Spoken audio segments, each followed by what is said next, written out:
Hey, it's Ivy. I said in my last video that I would go into the more specifics about breast implants, customization, and stuff. So I thought I'd make a video about deciding between silicone and saline.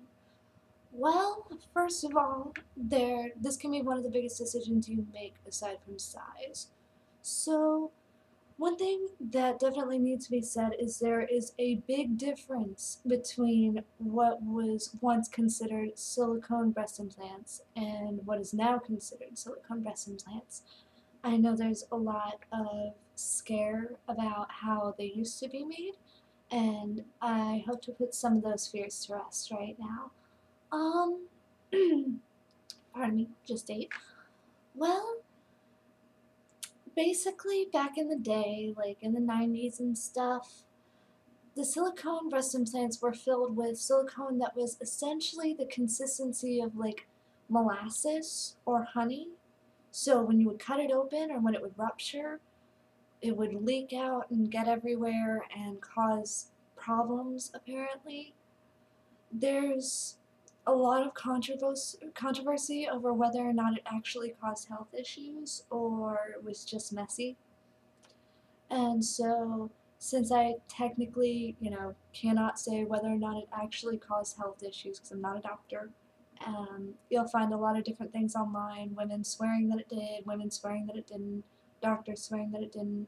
Wikipedia, I believe, says that there was not a whole lot of evidence that showed that there was a connection between it. But either way, I just want to put a lot of fears to rest right now and let you know that it is not at all the same kind of silicone that they're using in breast implants today.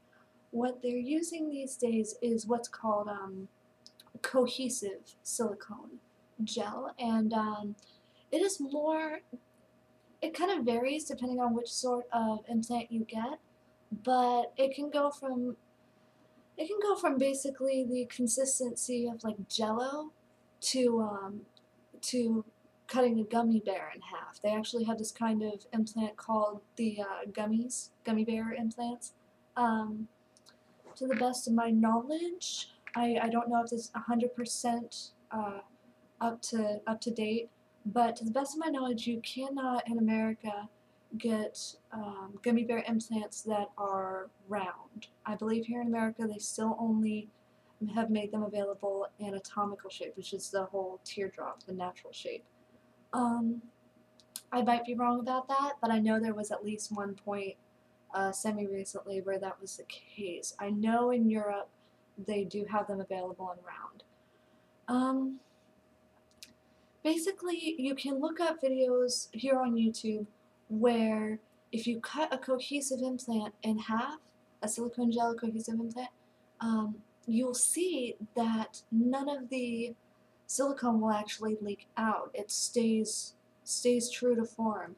And they have this one video I know where they make a pinprick and squeeze the implant really, really well, and actually slices a little bit and squeezes it really, really well, and then lets go, and the silicone gel sucks right back into the implant, as opposed to leaking out everywhere and making a big mess.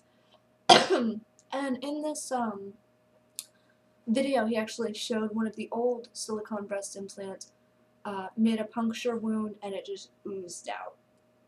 And that is not the kind that they have available today. They don't even let you have that kind anymore because of the fact that it does that. So if you're at all thinking silicone's so dangerous, if it ruptures, it's going to go all in my body and cause cancer, it's not how it works anymore.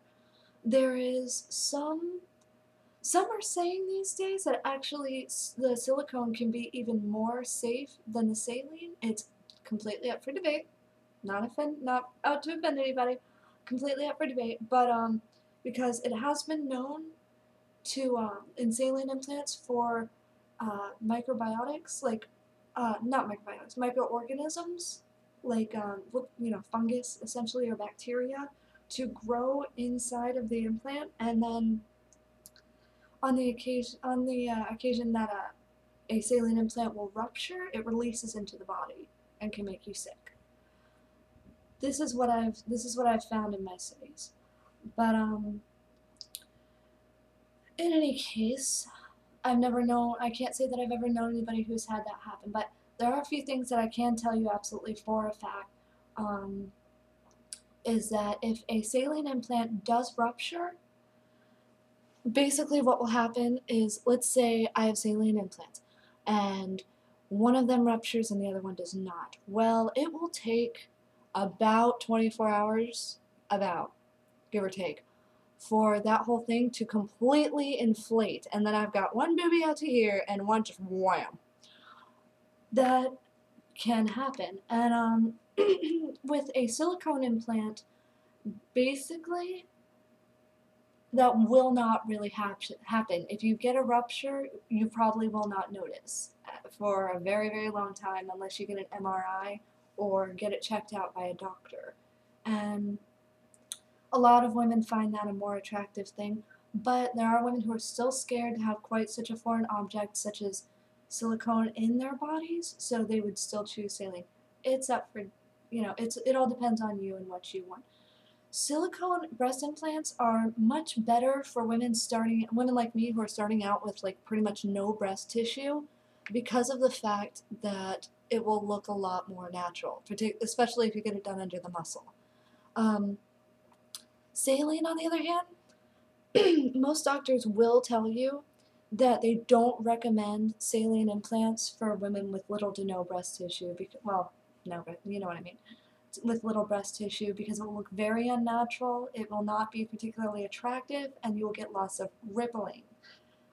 Google image rippling, and for breast implants, you'll know what I'm talking about. It's not great.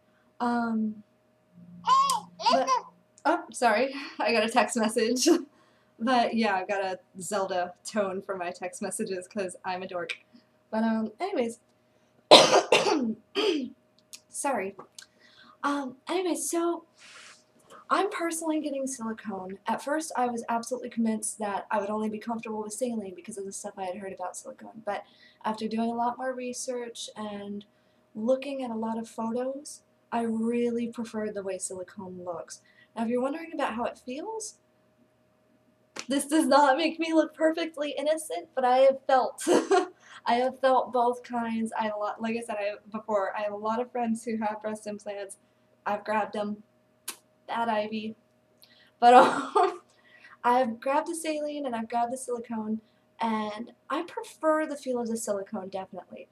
If you want to know, like, truthfully, like, a lot of people say silicone feels like a natural breast. I personally don't think it does. And I don't think saline feels like it either, to be honest. Like, essentially, what it's always felt like to me when I grab someone's breast with a saline implant is it feels like exactly what it is: a bag of water underneath a little bit of breast tissue and skin. And I can't swear that that's how it's gonna feel on everybody. That's just what I've noticed. But yeah, with silicone on the other hand, does it feel like a natural breast to me? No, it really doesn't, in my opinion. But it is a lot more fun to grab. Like, I think I could sit there and play with it for a little while if it would not have been awkward if I had done so, because it's squishy, which was fun. But, so yeah, I will definitely say the look and feel of the silicone implant, I think, is overall better. But if you're starting out with a lot of breast tissue, like if you're going from a C cup and you want to go up to a D or more, go for the saline. I mean, if you've got that breast tissue already in there, then it won't look particularly unnatural or feel particularly unnatural. So it all depends on what exactly you're going for. And like I said, little girls, do yourself a favor, go for the silicone. It'll be better. Saline is less expensive than silicone. I will tell you that right now. In most cases that I've found, silicone is usually priced at about $1,000 more than saline implants. But when you think about it, you're gonna have these for a long time, and if you're little and you get the saline and you don't like how it looks or feels, you're gonna have to spend all that money again to get it redone. So it's worth just saving up the extra $1,000. So I guess in a nutshell, that is essentially what I can tell you about the difference between silicone and saline implants. If you have any questions, feel free to shoot them at me either on here or, like I said in my last video, my name on justbreastimplants.com is Itty Bitty Kitties. That's ITTYBITTYKITTYZ. So, till my next video. Bye.